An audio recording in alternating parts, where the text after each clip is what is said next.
The retirement crisis is no longer coming. It is already here. Raoul Pal explained why it could not be stopped.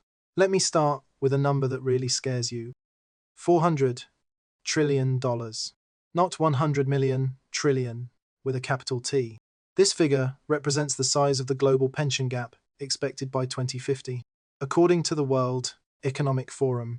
In short, the gap is almost 5 times the size of the global economy. A former Goldman Sachs hedge fund manager has been shouting that number since 2017.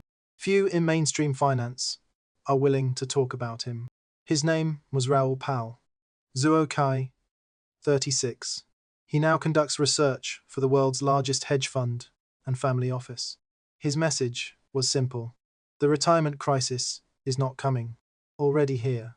And based on demographics, debt, and the structure of the pension system itself, math says it can't be stopped. Before you click close, let me tell you exactly what we're covering, because whether you are 25 or 65, it hits you. We will detail the use of math, pal. Unraveling this $400 trillion figure. No one will explain.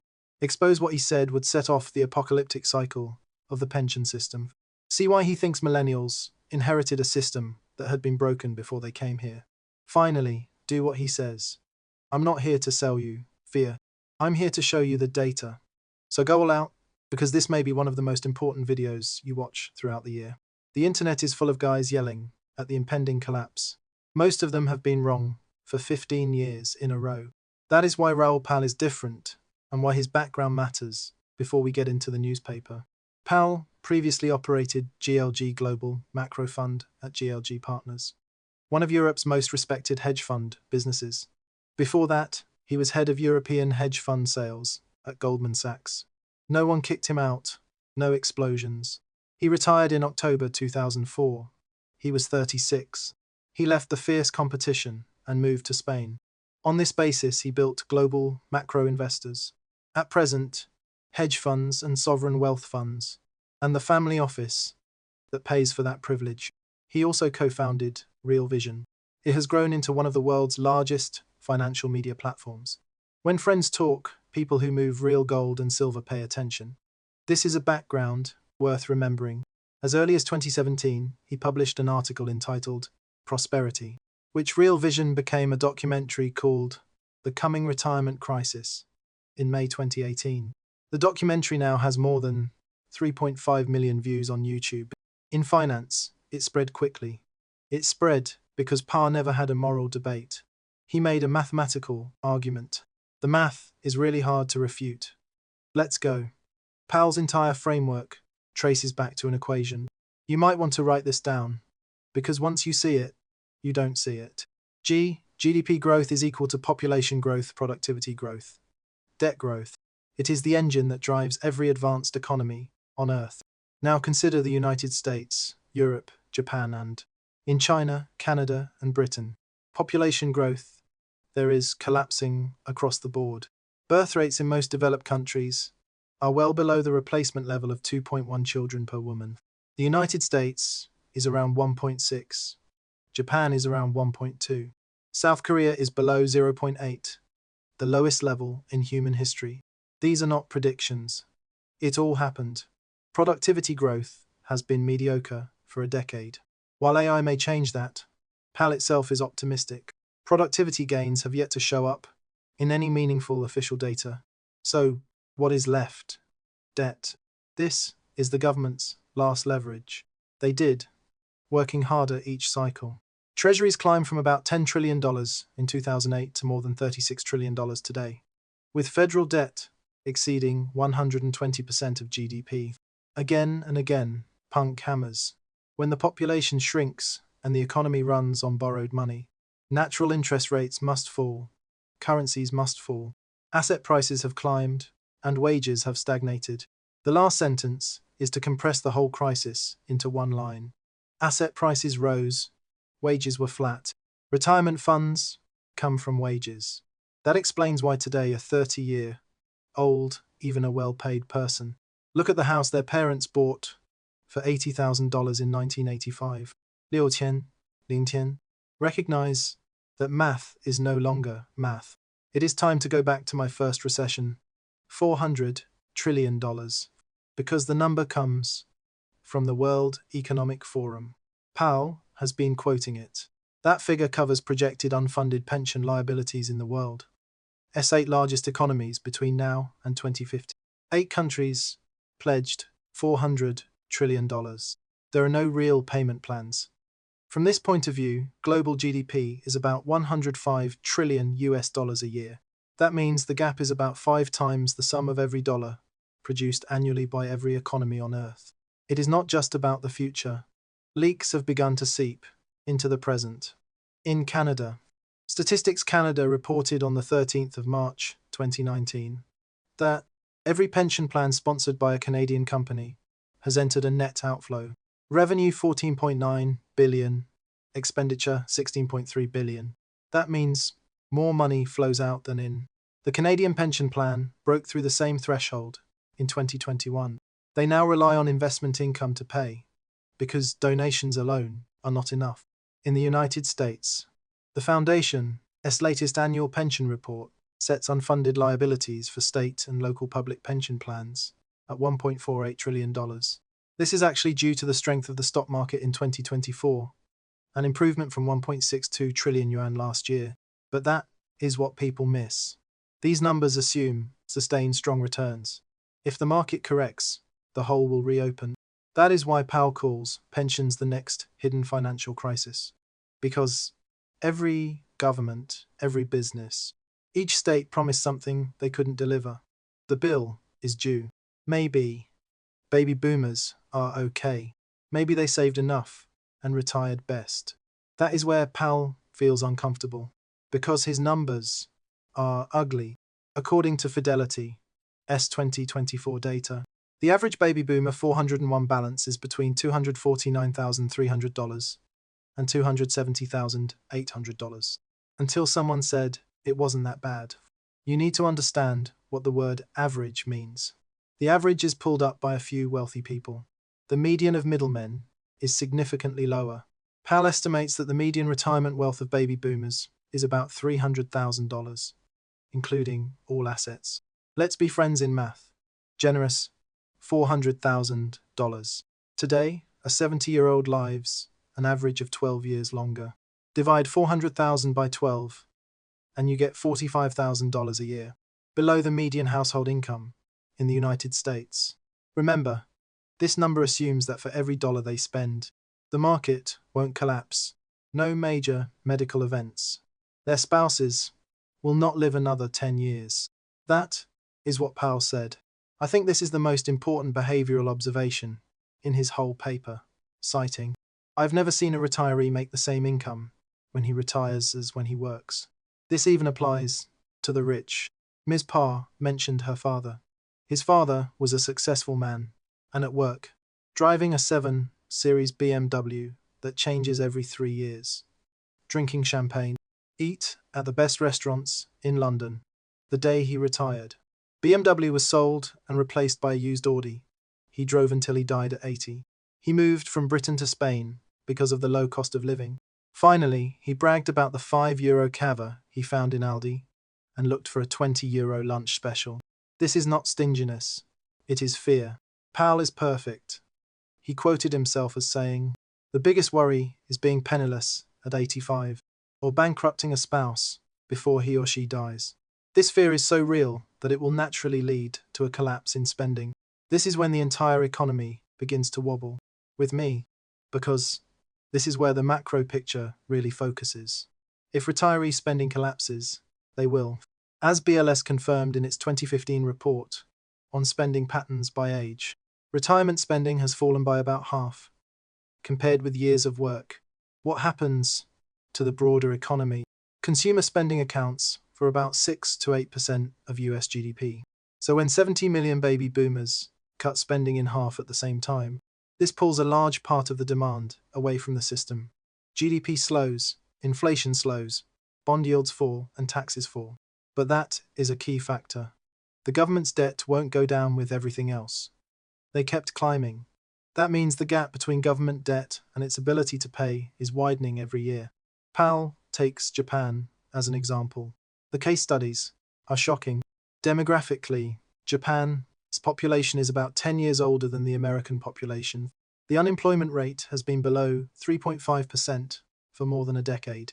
According to Goodhart and Pradhan's 2017 BIS paper, these conditions should lead to large-scale wage inflation. But it never happened. Japan's wages remain unchanged for 30 years. Before the recent global energy shock, there was little inflation in Japan. In Pal's view, I think it has real weight. Population aging is fundamentally deflation, not inflation. This means that the central bank will continue to print money to fight deflation. Currency depreciation pushes up asset prices, making it harder for young people to save for retirement. Cyclical self-reinforcement. He said that it was this cycle that made normal policy leverage unable to stop the crisis. It is time to get into the most technical part of Pal's argument, to the disappointment of institutional investors, what he calls the apocalyptic cycle. He elaborated on this in an August 2019 podcast on We Study Billionaires. Soon after, Business Insider reported, here is how the chain reaction works. Pension funds need returns.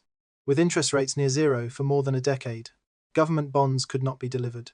As a result, they pushed up BBB-rated corporate bonds. The investment level is the lowest, only one level higher than garbage.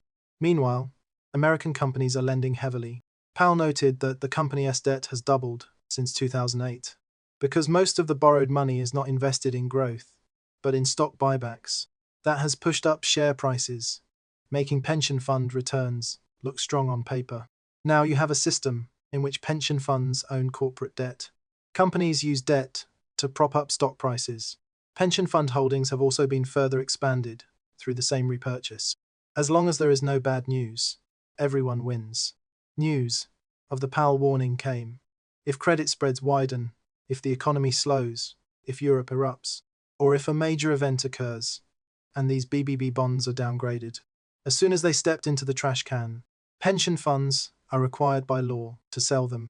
By law and contract, they cannot load garbage. The junk bond market is too small to absorb this supply. The market froze. Bond prices plunged. Pension fund balance sheets soared. All of this is to remember that these pension funds were underfunded before any crash. If they were downgraded to junk status, he said, everything would be a mess. His proposed solution drove things crazy. In his words, the only way out is the QE pension system. That means the central bank prints money to bail out the entire pension system, both public and private. Take the impact on the dollar, for example. What impact does this have on inflation? How that will affect the value of your savings? The solution itself is slow motion wealth transfer. Sit with this for a while. If the system crashes before you reach retirement age, what about people who didn't have a chance to accumulate wealth in the first place? Powell questioned this in Stephen Bartlett's November 2024 CEO diary. In view of this, millennials are usually 36 and can afford a house, so their future selves are poorer. Let me open it, because that sentence buried more people than people realized.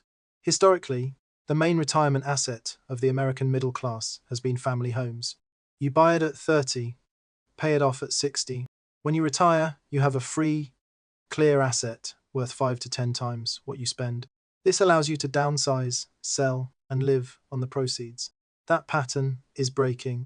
Boston University's Center for Retirement Studies said, in 2024, the median housing cost in the United States reached $412,500.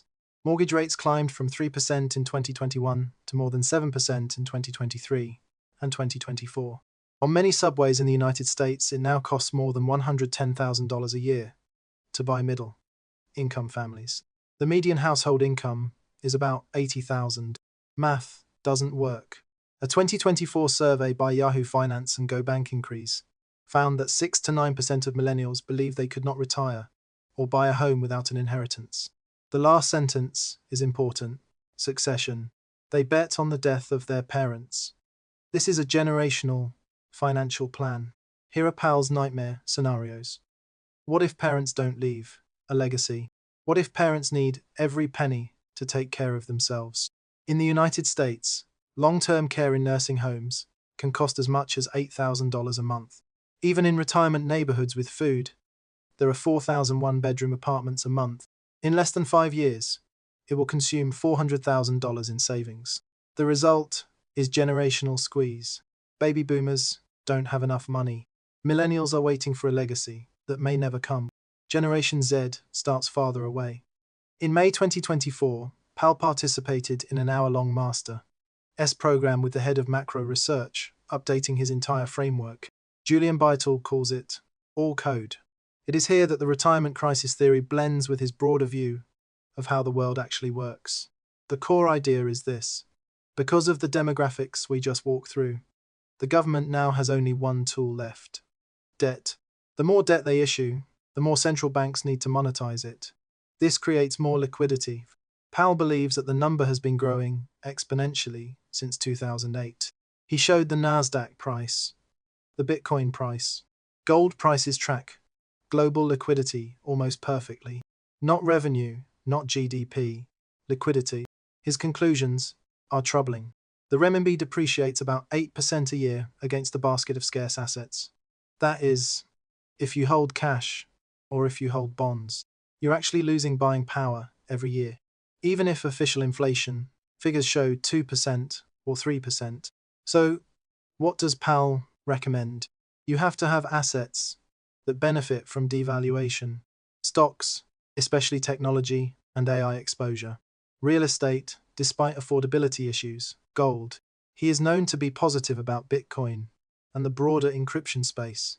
He called it a lifeboat against currency devaluation. This is a fair warning. Powell is one of the most prominent encryption bulls in the macro field. So, knowing the bias, weigh his encryption of specific calls. Basic arguments. Holding cash in a depreciating currency is bound to lose money. This part is widely supported in the data. I want to compete fairly here, because no paper is bulletproof. Nor did Mr. Parr himself always seize the opportunity. So, be honest. The most prominent rebuttal came from the serious economists Charles Goodhart and Manoj Pradhan. Mr. Goodhart served on the Bank of England's Monetary Policy Committee. Their 2017 BIS working paper was later expanded into a book called Population Reversal, contrary to Mr. Parr's view. In their view, population aging will be inflation rather than deflation, as retirees consume rather than produce. Shrinking labour gains pricing power and demands higher wages. Parr disagreed, saying that Japan was an empirical test case. So far, his reading looks more accurate than Goodhart's prediction. You should know that this is a real debate between serious people. The jury is still out. The second objection centers on productivity. If AI leads to a real productivity boom, early data on coding, customer service and analysis suggest that perhaps then the GDP equation rebalances. Because when productivity per capita doubles or triples, population growth is less important. Parr himself acknowledges this, calling it the age of indexes. So AI has a path to help us, to some extent, contrary to his QE pension plan. Even those who agreed to the diagnosis, because critics argue that this will only accelerate the depreciation that has hurt savers from the beginning. There are no clean exits. Rebuttal 4 is more practical. Powell issued specific market calls, including aggressive Bitcoin price targets. None of this happened as he planned. So when you hear him on a podcast, separation structure, diagnosis, rigorous. From the specific price forecast, these are bets. So the system is broken. The math is cruel. The apocalyptic cycle is real. So what are you doing? Because once you turn off the video, that is the only thing that matters. Here is the framework Powell uses, and I've added context layering. The first step is to get a diagnosis. Even if you disagree with the prescription, the retirement system currently designed will not deliver on promises to most people. That is, if you are under 50. The level of social security your parents receive is unplanned. Unless you work directly for the federal government, a fixed income pension is impossible. You have to plan as if you were alone. The second step is to recognize that the wage-based retirement path has been broken by depreciation. That means you need to invest in assets that benefit from depreciation. That doesn't mean putting everything into Bitcoin tomorrow. That means cash is not your retirement strategy, because official inflation of 2-3% will consume half of your purchasing power in 25 years. In Powell's view, the real depreciation is much faster. The third step is a non-sexual answer that no one wants to hear. It is broadening your horizons. 65 became the retirement age because when Social Security was designed in 1935, the average American dies at 62. That is, most people confiscate a dime. Today, Americans live on average in their 80s. So the math of using 40 years of contributions to pay for 20 years of benefits never works. But that is not the case. The fourth step follows Powell's framework, although he does not say so directly. That is, if you're a parent or grandparent, perhaps the most valuable thing you can do for your children and grandchildren is to teach them math early, because those who internalize and follow the depreciation theory at age 25 have 40 years of compound interest. Those who study at 55 are racing against the clock. The fifth step is to doubt anyone, including friends, including me, people who claim to have answers. To be honest, this is a systemic problem. Personal solutions can only help you achieve your goals. You can position yourself better, you can surpass the average, but opting out of a society where everyone else's retirement is destroyed is not an option, because it has political consequences for everyone. Let me end with Powell's most uncomfortable observation. He mentioned this in his 2023 article, Retirement Myth. What shocked him most, he said, was the charts. The death rate in the United States has reached a record high in recent years. Powell attributed it to two forces, the politicization of COVID-19 and the opioid epidemic. But in his view, both flowed from deeper east to west. His exact words: "This is a deeply divided society. Real wages have not risen for a generation. Asset prices and debt have soared simultaneously. The result is a poorer society than they expected the American dream to be." This sentence is actually the whole video. The retirement crisis is not just about pensions, 401s, and Social Security. It is about the slow erosion of commitment. If you work hard, save responsibly, play by the rules, you can retire with dignity in the country you helped build. All macro jargon aside, that is what Parr's argument boils down to. That commitment was made in an economy that no longer exists. Funding comes from demographics that no longer apply. Assumptions about earnings and growth no longer hold. That is why he said the crisis was inevitable. Not because anyone is evil, not because of any single bad policy, but because the foundation was set up for a world that ended around 2008. For 17 years we've been pretending to be different. Here is what I want you to learn from all this. Don't panic. Panic is useless. Don't pretend, because pretending that everything will go with it is the most expensive mistake you can make in your financial life. Run your own number. Take a closer look at your savings rate. Look where your money is. To be honest, if I had to live on my savings for the next 25 years, no legacy, no government safety net, fewer social security checks, does math work? If the answer is no, you're not alone, because most Americans are in the same boat. But knowing that doesn't solve any problems. Just play. If you get value from it, if I give you something that the mainstream financial media won't elaborate on, click like, click subscribe, comment with your best harvest. Because I read it. Tell me, do you think Powell is right that this crisis is inevitable? Or do you think he missed a way out? Because I really want to know. Stay clear-headed, plan early, question everything. See you next time.